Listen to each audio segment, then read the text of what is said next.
ಸಾವಿತ್ರಿ, ನನ್ನ ಹಳೆಯ ಎಲ್ಲಿ ಹೋಗಿರೋನು ಕಾಣುತ್ತಿಲ್ಲವಲ್ಲ?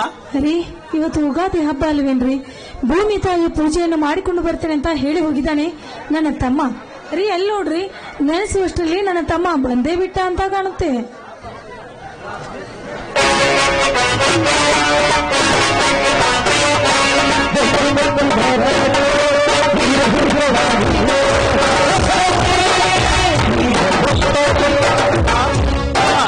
ಭೂತಾಯಿ ಅದ ಮಾಡಿ ಬೆಳೆ ಬೆಳೆಯಲು ಕಾರಣೀಭೂತನಾದ ಬಸವಣ್ಣನ ದರ್ಶನ ಪಡೆಯೋಣ ಬನ್ನಿ.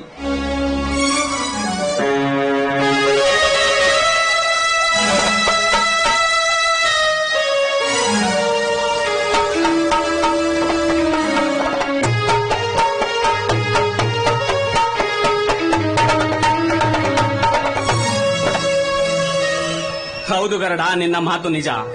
ಸುರಿಯುವ ಮಳೆಗೆ ಭೂಮಿಯಲ್ಲಿ ಕಳೆ ಕಸ ಬೆಳೆದಾಗ ರಂಟೆ ಕುಂಟೆ ಹೊಡೆದು ತನ್ನ ಶಕ್ತಿಯನ್ನೆಲ್ಲ ಹಾಕಿ ಜಗ್ಗಿ ಜಗ್ಗಿ ಭೂಮಿಯನ್ನು ಹದ ಮಾಡಿದಾಗಲೇ ತಾನೇ ಬಂಗಾರದಂತ ಬೆಳೆ ಬರುವುದು ಈ ಬಸವಣ್ಣನ ಅನುಗ್ರಹದಿಂದ.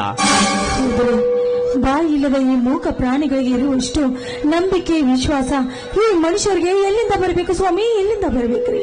ಈ ಕಾಲ ಬದಲಾಗಿದೆ ಅಕ್ಕ.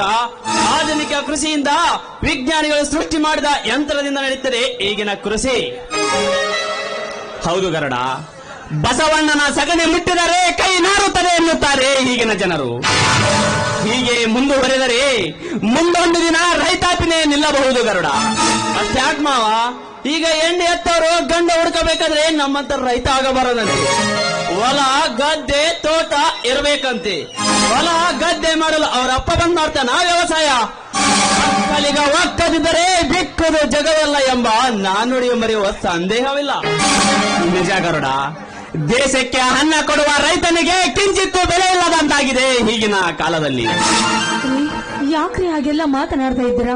ಹಣವಂತರಿಗೆ ದುಡ್ಡು ಮರ್ಯಾದೆ ಕೊಟ್ರೆ ಈ ಗುಣವಂತರಿಗೆ ಆ ದೇವರು ಕೈ ಬಿಡುವುದಿಲ್ಲ ಸ್ವಾಮಿ, ಕೈ ಬಿಡುವುದಿಲ್ಲ. ಎಲ್ಲಿರುವನಕ್ಕ ನಿನ್ನ ದೇವರು?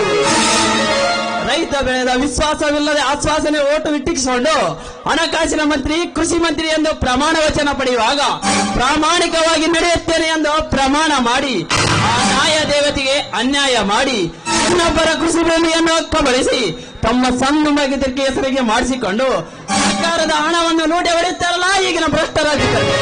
ಅಂತವರನ್ನು ಏನು ಮಾಡಬಲ್ಲ ನಿನ್ನ ಕಲ್ಲು. ನಿಜ ಗರುಡ, ಜೇನು ಹುಳುಗಳು ಗೂಡಿನಲ್ಲಿ ಕಟ್ಟಿಟ್ಟ ತುಪ್ಪ ದುಷ್ಟರು ದೋಚಿದ ಹಣ ಎರಡು ಅಪಹರಿಸಿ ಗಳಿಸಿದ್ದು ಒಂದಲ್ಲ ಒಂದು ದಿನ ಪರವ ಸೊತ್ತು ಆಗಲೇಬೇಕು ಗರುಡ. ಅರೆ, ನೀವು ಏನೇ ಹೇಳಿ, ಆದ್ರೆ ಈಗಿನ ಕಾಲದಲ್ಲಿ ಧರ್ಮವಂತರು ಬದುಕೋದು ಬಹಳ ಕೆಟ್ಟ ಕಾಲ ರೀ. ಇದು ಬದುಕೋದು ಬಹಳ ಕಷ್ಟ ಅಕ್ಕ. ಕಾಲ ಕೆಟ್ಟಿಲ್ಲ ಅಕ್ಕ, ನಾವು ಕೆಟ್ಟಿದ್ದೇವೆ. ಸೂರ್ಯ ಚಂದ್ರ ಭೂಮಿ ಆಕಾಶ ಎಲ್ಲ ಮೊದಲಿನಿದ್ದೇವೆ. ಕೆಟ್ಟಿರೋದು ಹಣವೆಂಬ ಹೆಣದ ಮೇಲೆ ದಬ್ಬಾಳಿಕೆ ನಡೆಸುತ್ತಿರುವ ಆ ದೃಷ್ಟ ಶ್ರೀಮಂತ ನಾಗೇಂದ್ರನಂತ ಎಷ್ಟೋ ವಿಷ ಜಂತುಗಳು ನ್ಯಾಯ ನೀತಿ ಧರ್ಮ ಎಂಬ ಸುಳ್ಳಿನ ಶಿಖರ ಹೇರಿ ಕರ್ಮ ಎಂಬ ಸಾಮ್ರಾಜ್ಯಕ್ಕೆ ಕಟ್ಟಿ ಅಟ್ಟಹಾಸದಿಂದ ಮೆರೆಯುವ ಆ ಬಂಡ ಶ್ರೀಮಂತ ನಾಗೇಂದ್ರನಂತ ಕಪಟಗಳಿಂದ ಕೆಟ್ಟು ಹೋಗಿದೆ ಅಕ್ಕ ಕಾಲ. ಗರುಡ, ಅವನ ವಿಷಯ ನಮಗೆ ಕಪ್ಪ. ಅವನ ಹೆಸರು ಕೇಳಿದರೆ ಈ ಊರಿನ ಜನರು ಗಡಗಡ ನಡುಗುವರು. ಅವರಿಗೆ ಯಾಕೆ ನಡುಗಬೇಕು? ನಾವು ನಮ್ಮಂತ ಮಾನವಂತರನ್ನು ಹೆದರಿಸುವುದಲ್ಲ ಅವರ ಕೆಲಸ. ನಮಗೆ ಯಾಕೆ ಬೇಕು ಅವರ ವಿಷಯ?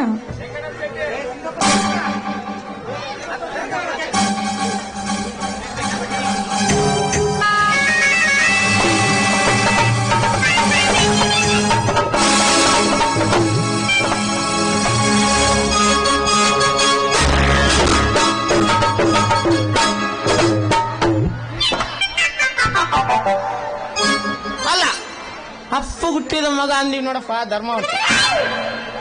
ಯಾಕಪ್ಪ ಅಂದ್ರೆ ಈ ಊರಿಗೆ ನಮ್ ಸೌಕಾರು ದೊಡ್ಡವರೇ ಇದಾರ. ಅವ್ರನ್ನಾಗ ಎದುರಕ್ಕಂಡ್ರೆ ಬದುಕಿ ಬಾಳೆ ಕಟ್ಟೋದಾಗುತ್ತೇನಂತ ನನ್ನ ಅನಿಸುತ್ತೆ. ಆ ದುಷ್ಟನ ಹರಿಕತೆ ಹೇಳಲು ಬಂದಿರೋ ನಮ್ಮ ಮುಂದೆ ಅವನ ವೇದ ವ್ಯಾಖ್ಯೆ ಹೇಳಲು ಮೊದಲು ನಮ್ಮ ಮನೆತನಕ್ಕೆ ಬಂದ ಕಾರಣವೇನು ಹೇಳು? ವೆಂಕಪ್ಪ ಶೆಟ್ಟಿ ಅವರೇ, ನನ್ನಿಂದೇನಾದರೂ ಕೆಲಸವಿತ್ತೆ? ಅಲ್ಲಪ್ಪ, ಕೆಲಸ ಇದ್ರೆ ಮಾತ್ರ ನಿಮ್ಮ ಮನೆ ತನಕ ಬರೋರು. ಅಲ್ಲ, ಕೆಲ್ಸ ಇಲ್ಲಕ್ಕೆ ನಾನು ಸುಪ್ಪು ಶೆಟ್ಟಿ ಅದಕ್ಕೆ ಬರಕು ನಮ್ಮನ್ನ ಅಲ್ಲೇ ಲೇಸಿಂದ ಇಲ್ಲೇ ತಾನ, ಇಲ್ಲೇ ಲೇಸಿಂದ ಅಲ್ಲೇ ತಾನ, ತಿರುಗಿ ತಿರುಗಿ ತಿರುಗಿ ತಿರುಗಿ ಹಾಳಾಗೋಗ್ಬಿಟ್ಟು. ಅಲ್ಲ, ನಮ್ ಸೌಕಾರು ನಿಮ್ಮ ಧರ್ಮವಂತನ ಕರ್ಕಮ್ಮ ಅಂತ ಹೇಳಿ ಕಳ್ಸ್ಯಾರ. ಅದ್ರ ಸಲುವಾಗಿ ಬಂದೀವಿ ನೋಡಿ ಅಷ್ಟೇ. ನಮ್ಮ ಹತ್ರ ನಿಮ್ದೇನ್ ಕೆಲಸ ರೇ ವೆಂಕಪ್ಪ ಶೆಟ್ಟಿ ಅವರೇ? ನಮ್ಮ ಅವನ ಯಾಕೆ ಬರಕ್ಕೆ ನಿಮ್ ಸೌಕರ್ಯ? ನೋಡಪ್ಪ, ಅದನ್ನೆಲ್ಲ ವಿಚಾರ ಮಾಡೋದಕ್ಕೆ ನಿಮ್ಮ ಅಣ್ಣನವರು ಇದ್ದಾರೆ. ಯಾಕೆ ನೀನು ಇಷ್ಟೊಂದು ಸಿಟ್ಟಿಗೆ ಹೇಳ್ತಾ ಇದ್ಯಾ? ನೋಡಿ, ನಿಮಗೆ ಎಲ್ಲ ವಿಷಯ ಗೊತ್ತಿರ್ಬೇಕಲ್ಲ. ಅಲ್ಲ ಸಾವಿತ್ರಮ್ಮ, ಅಪ್ಪಿ ತಪ್ಪಿ ಹೆಣ್ಮಕ್ಳಿಗೆ ಮಾತ್ರ ಸುದ್ದಿ ಹೇಳ್ಬಾರ್ದು, ಹೇಳಬಾರ್ದು. ಅಲ್ಲ, ರಾತ್ರಿ ಇವ್ರು ಲಂಡನ್ಗೆ ಹೋಗ್ತಾರ. ಮನೆಗೆ ಏನು ಮಾಡಿರಿ ಅಂದ್ರೆ ನಮ್ಮ ಮನೆಗ ಅನ್ನ ಉಪ್ಪಿಟ್ಟು ಮಾಡಿ ನನ್ ಗಂಡ ಅದ್ರ ನನ್ನ ತಿನ್ಲೆ ಇದು ನನ್ನ ತಿನ್ಲೆ ಅಂತ ಮಾತಾಡ. ಮುಂಜಾನೆ ಮುಸಿರು ತಿಕ್ಕ ತಟ್ಗಲ್ಲ ಊರೆಲ್ಲ ಸುದ್ದಿ ಗೊತ್ತಾಯ್ತು.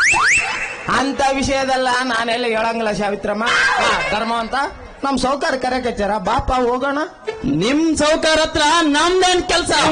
ನಮ್ ಕೆಲಸ ಇದ್ರೆ ಬಂದು ಭೇಟಿ ಆಗಲ್ಲ ಅಂತ ಹೇಳೋ ನಿಮ್ ಸೌಕರ್ಯ. ಎಷ್ಟೇ ಆದರೂ ಅವರು ಈ ಊರಿನ ದೊಡ್ಡವರು.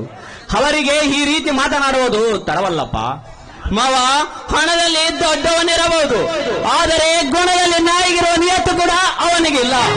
ಆ ನಾಗೇಂದ್ರ ನಾಲಿಗೆಯಲ್ಲಿ ಜೇನು ತುಪ್ಪವಿದ್ದರೂ ಹೃದಯದಲ್ಲಿ ವಿಷ ತುಂಬಿಕೊಂಡಿರುವ ಅಗ್ಗಾಟ ಸರ್ಪವನು ಬರುವುದಿಲ್ಲ ಅಂತ ಹೇಳೋ ನಿಮ್ಮ ಸೌಕರ್ಯನಿಗೆ. ಅಲ್ಲ, ನೀನೇದಕ್ಕೆ ಇಷ್ಟು ಎಗರಾತ ನಂದು ಅಲ್ಲ, ನಮ್ಮ ಮುಂದೆ ನಡೆಯಂಗಿಲ್ಲ. ಅಲ್ಲ, ಏನೋ ನಮ್ ಸೌಕಾರು ದೊಡ್ಡವರ ಇದಾರ, ಏನೋ ಒಂದು ವಿಷಯ ಏನೋ ಮಾತಾಡಮ್ಮ ಅಂತ ಕರೆದಾರ. ಹೋಯ್ ಬರ್ಬೇಕಪ್ಪ. ಆ ಧರ್ಮವಂತ ಬಾಪ ಮಾತಿಗಂತ ತಿಳಿಯಂಗಿಲ್ಲ, ನೀನು ತಿಳಿಯಂಗಿಲ್ಲೇನು? ಆಯ್ತು ವೆಂಕಪ್ಪ ಶೆಟ್ಟಿ ಅವರೇ, ನೀವು ನಡೆಯಿರಿ, ನಾನೇ ಬಂದು ಭೇಟಿಯಾಗುತ್ತೇನೆ. ಇದು ಒಪ್ಪುವಂತ ಮಾತು. ಅಲ್ಲ, ಎಲ್ಲಿ ಬಂದು ಬಿಡ್ರಿ, ಮತ್ತೆ ನಾವ್ ಇಲ್ಲೇಸಿಂದ ಅಲ್ಲಿಗೆ ಅಲ್ಲೇಸಿಂದ ಇಲ್ಲಿಗೆ ತಿರ್ಗಿ ಅಲ್ಲ ಅಲ್ಲೇ ನಮ್ ಕಾಲ್ ಚಿಪ್ಪು ಒಣಿಗೋಯ್ಬಿಟ್ಟವ್, ಕರಿಗೋಯ್ಬಿಟ್ಟವ್. ಮತ್ತೆ ಇಲ್ಲಿ ನಾವು ಹೊಸ ವಾಚ್ ಅಂದಿ ಅಂತ ನಾನು ಬರುತ್ತೇನೆ, ಬೇಗ ಬಂದ್ಬಿಡಪ್ಪ.